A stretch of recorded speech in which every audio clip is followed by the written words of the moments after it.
She managed to get into our company despite disappearing right after high school. Didn't even go to college, and now you're just a temp. That's laughable. I unexpectedly ran into a classmate from high school at my new workplace, someone I had cut ties with due to their disdainful attitude towards me. Although I didn't attend college due to certain circumstances, she seems to be under the mistaken belief that I am just a temporary employee. Then, with a wicked smile, she said, "I'll take extra good care of you starting today," so I decided to respond with a smile as well. No, that's my line. Saying that, I watched as my classmate fell into despair. My name is Alex. I must admit, my family is quite wealthy. My father runs a company, and my mother is a homemaker. Being an only child, my parents spared no expense in my education, sending me to private schools and elementary school. I was often the leader in my classes, probably because I was decent in both academics and sports. I attended a prestigious K-12 school, so naturally, I progressed to its middle school. In middle school, I continued to play a leading role in class and even served as the class rep. Thanks to my parents' support, I maintained top grades and enjoyed a fun school life with friends from my elementary days. Then, one day, a new student transferred into my class. I'm Elizabeth. I was living in France until last month, so speaking English is still a bit difficult for me. Nice to meet you. Elizabeth, a returnee from France with a French father and American mother, was undeniably beautiful, instantly becoming the center of attention in the class. The class was buzzing with excitement. "Elizabeth, your seat will be next to Alex. He's the class rep, so if you have any trouble, feel free to ask him for help," said our teacher, Mr. Miller. Realizing I was being handed all the responsibilities, I jokingly said, "Mr. Miller, isn't this a bit of a dump on me? Alex, as the class rep, is more approachable for someone your age. All right, let's start the morning meeting. Elizabeth, please take your seat," he replied. Elizabeth sat down next to me. "Nice to meet you," I greeted her. "Nice to meet you too," she replied, making me smile. Elizabeth was incredibly beautiful. Her uniqueness, coming from France to this private middle school, quickly made her the center of attention in our class and popular throughout the grade. I think her innocent and adorable personality was one of the reasons for her popularity. Moreover, Elizabeth's English, slightly awkward due to recent stay in France, ended up being considered adorable and further increased her popularity. Moreover, Elizabeth and I turned out to be neighbors. I had noticed a moving truck in front of the long vacant house next door and remembered my mom saying, "The Martins moved in next door." When I first heard Elizabeth's name, I thought, Martin is a common surname, never imagining she'd be my classmate. I discovered she was my neighbor purely by chance, encountering her as we both left for school one morning. Since we were classmates, avoiding her would be strange, so I decided to speak up. "Good morning." "Autumn, good morning. Why are you here? I live in the house next door." "You're my neighbor. Jer, seems like it. Want to walk to school together?" "Yes, let's go." It turns out that while Elizabeth often spoke English with her mother at home in France, she still found French easier to speak. "Alex, how do you say this in English?" "It's flower, which means fleur in French." "Flower, got it." Haha, the native pronunciation is really different, isn't it? English is difficult. There's no other way but to get used to it. Let's talk a lot like this. "Sure," Elizabeth replied energetically, and we laughed together. Soon after we started walking to school together, we were teased, "Are you two dating already?" I responded, "We just happen to live next door. Besides, I'm her mentor here." Then everyone in the class seemed to accept it, saying, "Well, that makes sense." That's how we naturally started walking to and from school together. During our walks, I would teach Elizabeth English, and she would teach me French. Her French lessons were easy to understand, and she said, "Alex's English lessons are really clear." Thanks to this, my French improved significantly, and my grades in French rose as well. Gradually, Elizabeth's English also became more fluent. In no time, we were in our third year of middle school, and it was time to think about our future paths. Our school was a K-12 institution, so we could continue to high school and college without changing schools. However, wanting to experience the outside world, I decided to attend a different high school. After discussing with my parents and getting their approval, and with encouraging words from Mr. Miller like, "With your grades, you'll be fine," I passed the entrance exam for the top high school in the county. Surprisingly, I found Elizabeth at the same exam venue. She was also applying to this high school. "Why are you here, Elizabeth?" I asked. "I thought I'd try applying to an external school," she said with a smile. Elizabeth also passed, and we both entered the same high school that fall. In high school, Elizabeth's beauty, accentuated by her mixed heritage, became even more pronounced. She was popular, academically excellent, and always in the spotlight. Right from the start, she was entered into the school's beauty contest held during the fall festival, without her knowledge. Seeing how popular she had become, she started to seem like a distant celebrity on TV to me. It's strange, we used to sit next to each other in class and live next door. As for me, being from the same middle school as Elizabeth, I was constantly asked for her contact information, to pass on letters, and to help set up meetings with her by other guys, which I try my best to avoid. Initially, we went to high school together, just like in middle school, but as Elizabeth became busy with her duties as class rep and started going to school with other friends, we gradually grew apart. Well, I made my own friends too, so perhaps it was a natural divergence of social circles. I felt a bit lonely but thought it was probably for the best since things couldn't stay the same as in middle school. Although we had grown apart, we still greeted each other normally and talked occasionally. We had settled into a relationship of just classmates. After starting part-time work in high school, I made friends with classmates from other schools and enjoyed expanding my world outside of school. In my second year, I chose the liberal arts track and ended up in the same class as Elizabeth, but we hardly talked. Our conversations, when they did happen, were brief, and as classmates, I spent more time talking and hanging out with a few other boys in our liberal arts class and would head straight to work after school. Elizabeth was busy with her club activities, so it was rare for us to interact. In my senior year, I got into a hobby with friends from other schools and started focusing more on that. I'd rather be doing this than going to school, but I have to attend. Honestly, I had started neglecting school, attending only in name and often just sleeping for everything but the lessons. I would sometimes fall asleep even during class, earning scoldings from my teachers. Then, one day, Elizabeth, as a class rep, suddenly asked me, "Alex, what are you doing at such a crucial time in your senior year?" It had been a long time since we had a conversation like this. "Just busy with various things," I replied. "What kind of things?" "Nothing that concerns you, Elizabeth. It's just something I enjoy doing." Hearing this, Elizabeth looked visibly upset. I absent-mindedly thought about how Elizabeth still wears her emotions on her sleeve. "If it's none of my business, I can't say much, but you need to be careful. It will affect your grades and your transcript," Elizabeth warned. "Yeah, I'll be more mindful. Thanks, Elizabeth." Though I replied this way, I continued to be busy with my own things, spending most of my days at school sleeping.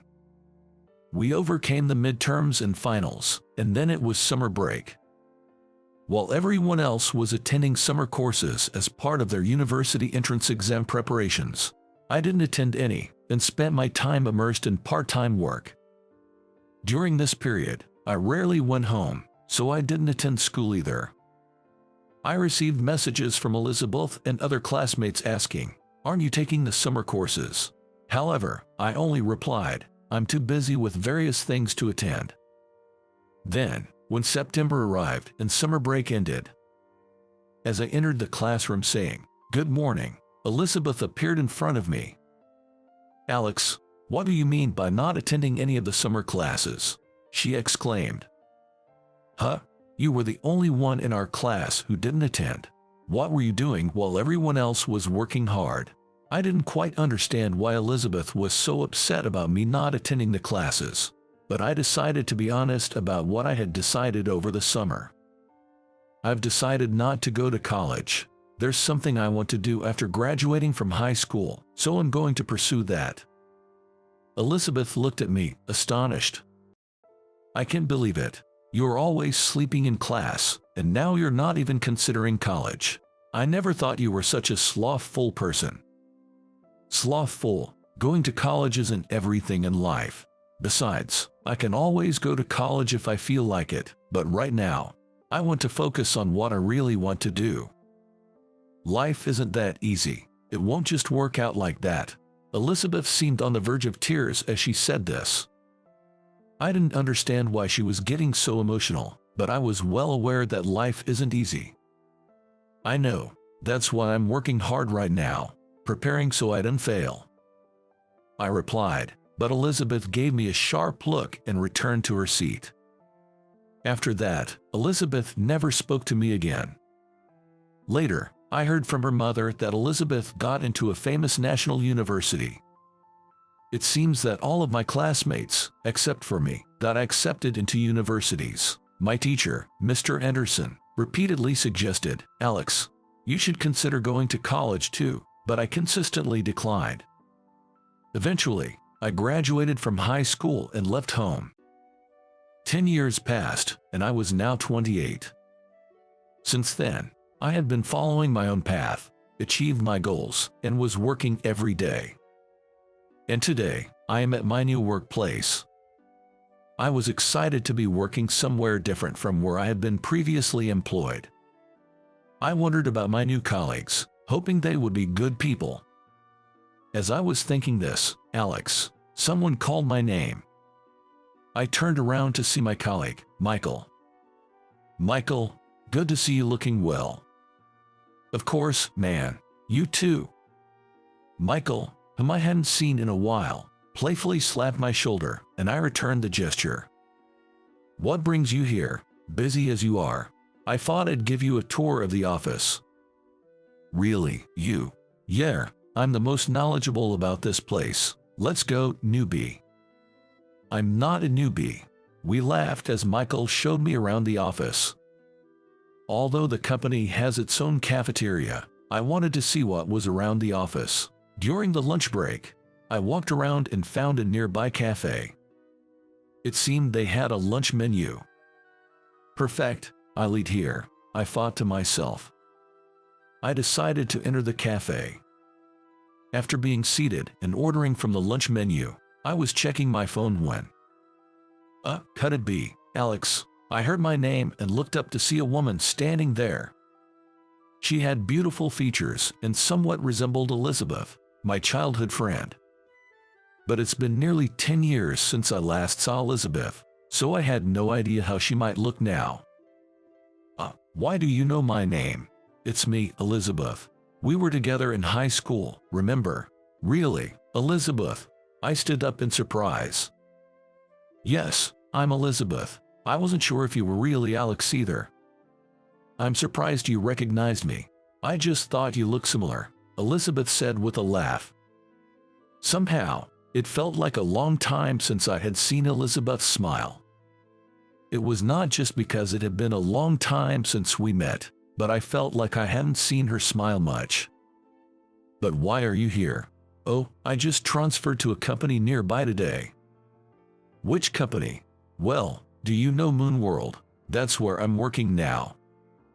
"Moon World? I work there? What?"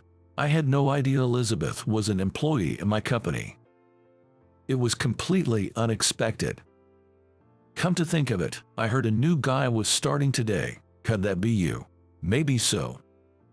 Our company was actively recruiting mid-career hires, So new employees joining wasn't unusual. So, you're a temp then. I heard the new guy was a temp. Temp me. Elizabeth looked down on me as if she had made some conclusion. You disappeared right after high school, and now you've managed to get into our company. Wait, her words seemed quite sharp. So, you didn't go to college, and now you're just a temp. That's laughable. Elizabeth laughed more and said, from today, as a regular employee and your senior, I'll be taking good care of you, with a mischievous smile. No, that would be my line. I replied to Elizabeth with a smile. What? Sorry, but I'm actually your boss. I'm not a temp. I'm the vice president of Moon World. Elizabeth's mouth dropped open at my words, and after a moment, she said, what are you talking about? Is this some kind of joke? It's no joke. I pulled out my business card and handed it to a still stunned Elizabeth. It read, Alex Carter, Vice President, Moon World Corporation. This must be fake. There's no way. Is this some kind of fabrication? Elizabeth was frantically examining the business card, flipping it over and holding it up to the light. I mean, there's no reason for me to fabricate such a business card. She still couldn't believe it. No, it's true, I said. Just then, I heard, hey, Alex. Today seems to be a day for being called out, and there was Michael. President Thompson. Hey, Elizabeth, you're here too. Having lunch? Yes. Alex, are you eating here? Mind if I join? Michael asked, so, of course, I agreed. Sure, let's eat together. Michael sat down beside me, called the waiter, and ordered the same lunch. President Thompson, this person is our company's vice president. When Elizabeth spoke to Michael, he casually confirmed, yeah, that's right. Alex had been working overseas for us, but we recently transferred him to the headquarters. Did you two know each other? You're about the same age, right? Elizabeth and I were classmates in middle and high school. Wow, really? That's quite a coincidence. Michael laughed. Soon, the lunch Michael and I ordered arrived, and we enjoyed our meal while chatting. Watching Michael and me talk amiably, Elizabeth seemed stunned and muttered, so it really was true. I first met Michael at a fast food restaurant where I started working in high school. He was the same age and we hit it off immediately. One day, I want to do something big, rather than just living an ordinary life. One day, when Michael said that, I strongly agreed with him. I thought living a life of just going to college, getting a job at some company, and working there seemed uninteresting. Looking back, it might have been a childish longing to do something different from everyone else. But Michael and I decided to make our dream a reality. After discussing what we could do together, we decided to start our own company. Since Michael surprisingly liked cute things and curiosities, we came up with the idea of sourcing these items from around the world and selling them. Thanks to Elizabeth, during our school commutes, I had become proficient in French. So I traveled the world sourcing these items while Michael, attending a commercial high school, handled the administrative aspects. Neglecting high school, we prepared for our venture with advice from my father, who ran his own company. As our high school graduation approached, we finalized our preparations, and soon after, Michael and I co-founded our company. I traveled back and forth between US and abroad, collecting goods, while Michael sold them online and in stores. Of course, at first, we faced many challenges and dangers during our trips abroad. We often ended up with products that broke easily or had our wallets and phones stolen countless times. Together, Michael and I overcame these obstacles, and gradually, our company's transactions increased, leading to its successful expansion. We were able to grow our workforce and have brought the company to where it is today. Now, we have branches in both US and overseas, and until recently, I was at our overseas branch. But Michael, the president, said, "Isn't it about time you come back to US?" As a successful young president, Michael was often interviewed by magazines, and he would always talk about me, his co-founder. Since I was abroad, explaining my absence became a hassle for him. Michael suggested we do the interview together. It'd be less of a hassle, but I was starting to miss home and wanted to return to US. So I handed over the overseas branch to someone else and made my way back. Getting used to the work in US, I was relaxing at a cafe near the office after work. As I sighed and took a moment to relax, there was Elizabeth again. She stood beside me, looking like she had something she wanted to say. "Hey, Elizabeth, what's up?" I wanted to apologize to Alex. "For what?" "Have a seat first," I said, inviting her to sit down, and quickly ordered a drink for her. "I'm sorry about the other day. I mistakenly thought you were a temp and made fun of her high school graduation status. Don't worry about it. It was my fault for causing the misunderstanding." The next day, a new temp named Robert actually joined the company, so it was understandable for Elizabeth to be confused.